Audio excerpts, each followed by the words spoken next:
Atas bagaimana dengan sektor-sektor menarik lainnya yang bisa dicermati untuk investasi jangka menengah panjang nih? Nampaknya Anda lebih tertarik kalau saya lihat begitu dengan kondisi market ada peluang pembalikan arah pada semester kedua, berarti pada saat kita ambil posisi beli di hold sampai jangka paling tidak full year begitu ya, sepanjang tahun. Silakan.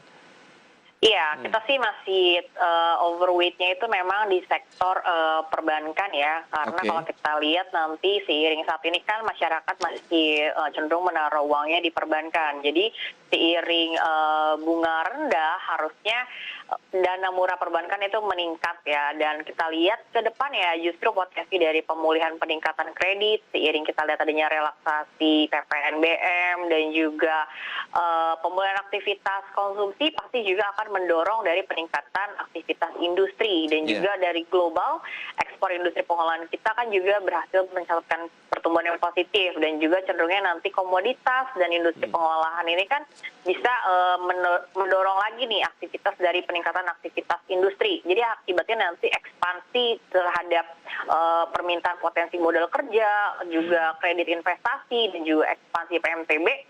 Yaitu pembukaan modal tetap harusnya itu bisa lebih ekspansif. Nah, jadi potensi peningkatan kredit perbankan itu harusnya bisa lebih ada lagi nanti di mulai dari kemungkinan nanti ya kuartal 2 hingga akhir tahun ini. Jadi harusnya margin perbankan di saat pertumbuhan kredit naik tapi modal untuk bunga dana murahnya banyak, harusnya itu margin perbankannya bisa lebih baik ya. Jadi kita masih cenderung overweight juga sih. Gitu. The Big Four atau memang kita bisa menyasar second liner maupun third liner kalau kita bicara mengenai sektor perbankan yang sempat juga menghantam indeks harga saham gabungan turun pada perdagangan di awal pekan kemarin, tapi berikutnya langsung juga mengalami kenaikan. Dan hari ini nampaknya masih berlanjut seperti Bank BRI saja yang sudah naik sekitar 0,21%. Sementara beberapa sektor dan emiten-emiten lainnya hari ini sedang menekan indeks nih, turun di atas 1%. Mbak Hosiana, gimana?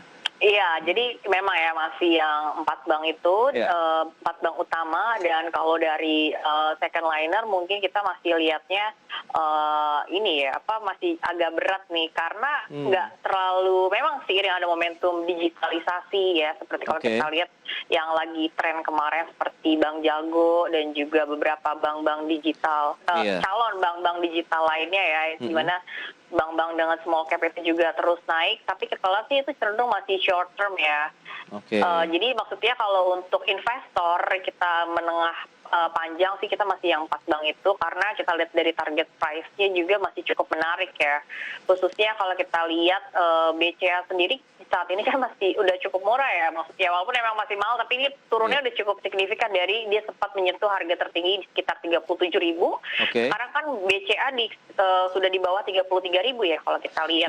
Sekarang 32.475 sedang turun 1,07%.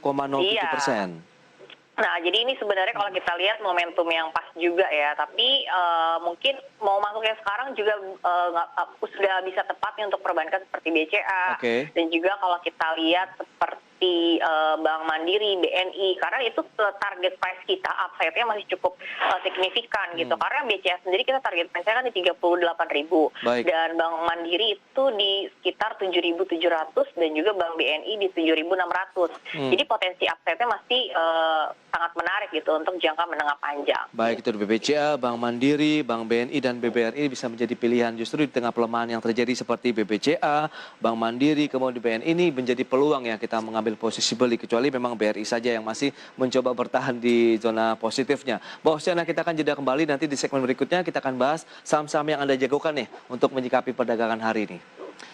Ya, pemirsa jangan beranjak dari tempat Anda, kami masih akan kembali usai pariwara berikut ini.